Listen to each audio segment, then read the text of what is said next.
Latar belakang Mataram Islam. Latar belakang berdirinya Kerajaan Mataram Islam berakar dari dinamika politik dan perebutan kekuasaan di Pulau Jawa pasca kemunduran Kesultanan Demak dan Pajang, serta pemberian wilayah sebagai penghargaan atas jasa militer. Letak Kerajaan Mataram Islam secara geografis terletak di Pulau Jawa bagian tengah, yaitu meliputi kota Yogyakarta, Solo, dan Kabupaten Magelang. Itulah wilayah inti yang dari dahulu disebut Mataram. Meskipun demikian, perlu Anda pahami bahwa meskipun pada mulanya istilah Mataram hanya mencakup daerah itu saja, akan tetapi mengingat dalam sejarah Kerajaan Mataram wilayahnya luas, maka kebanyakan orang menganggap Mataram wilayah meliputi Provinsi Yogyakarta dan Jawa Tengah. Sekarang, Kerajaan Mataram Islam pada mulanya berbentuk hutan, yaitu bekas Kerajaan Mataram kuno, yang telah ditumbuhi hutan karena beratus-ratus tahun tak dihuni. Pada suatu ketika, hutan di wilayah Mataram itu kemudian dibabat oleh seorang yang bernama Ki Ageng Pemanahan. Ia sendiri mendapatkan hutan itu sebagai hadiah dari Sultan Pajang karena berhasil membunuh Sultan Demak kelima.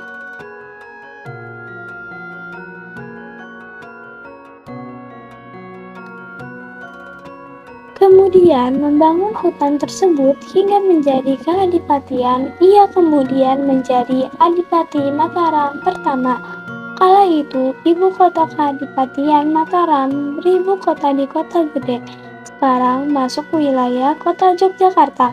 Kota Gede menjadi ibu kota bertahan pada sampai keadipatian ini berubah menjadi kesultanan.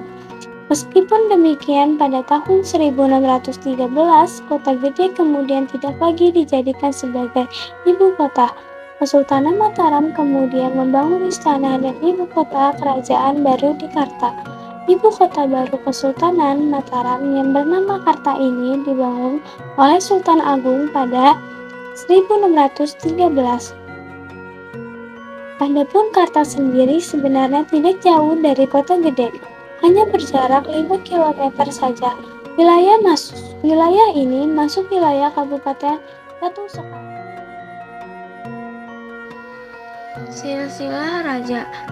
Yang pertama, Penembahan Senopati Danang Sutawijaya 1586 sampai 1601. 2. Penembahan Demak Yakrawati Raden Mas Jolang Sunan Krakyak 1601 sampai 1613. 3. Sultan Agung Mahyakarakusuma Raden Mas Rangsang 1613 sampai 1645. 4. Amangkurat I Raden Mas Syahidin 1645 sampai 1677. 5. A.A. Mangkurat II Raden Mas Rahmat 1677 sampai 1703. 6. Pakubuwana I Pangeran Pugar 1704 sampai 1719. 7. Amangkurat V 1719 sampai 1726. Pakubuwana II 1726 sampai 1749. Pakubuwana III 1749 sampai 1775. Perkembangan Kerajaan Mataram Islam.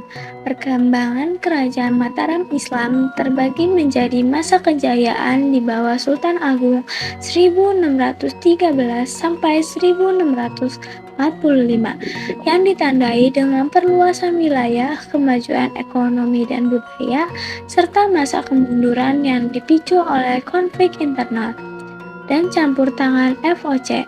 Perpecahan Mataram secara resmi terjadi melalui Perjanjian Giyanti 1755 yang membaginya menjadi Kesultanan Yogyakarta dan Kasunanan Surakarta.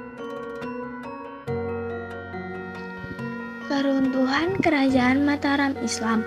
Keruntuhan Kerajaan Mataram Islam disebabkan oleh kombinasi kompleks dan konflik internal, intervensi kolonial Belanda, kemerosotan ekonomi, dan perpecahan wilayah. Faktor-faktor ini saling berinteraksi dan mempercepat proses kehancuran kerajaan yang pernah menjadi salah satu kekuatan dominan di Nusantara. Memahami penyebab keruntuhan kerajaan Mataram Islam memberikan wawasan berharga tentang dinamika politik, sosial, dan ekonomi di masa lalu, serta pelajaran penting bagi masa depan bangsa Indonesia. Peninggalan Kerajaan Mataram Islam. Masjid peninggalan Kerajaan Mataram Islam yaitu Masjid Agung Gede Kauman. Lokasinya berada di sebelah barat alun-alun utara Keraton Yogyakarta. Bangunan tersebut dulunya didirikan pada tahun 1773 oleh Sri Sultan Hamengkubuwana I dan dibantu oleh Kiai Fakih Ibrahim Diponegoro. Sang Sultan merupakan putra dari Sultan Hamengkurat V. Pada waktu itu, Masjid Agung Gede Kauman tidak hanya digunakan untuk beribadah saja, akan tetapi juga berfungsi sebagai pusat penyebaran agama Islam di Yogyakarta. Secara keseluruhan, tempat ini memiliki luas 16.000 meter, sementara itu luas bangunannya sekitar 2.578 meter. Daya tampungnya cukup banyak, kira-kira bisa memuat lebih dari 1.000 jemaah.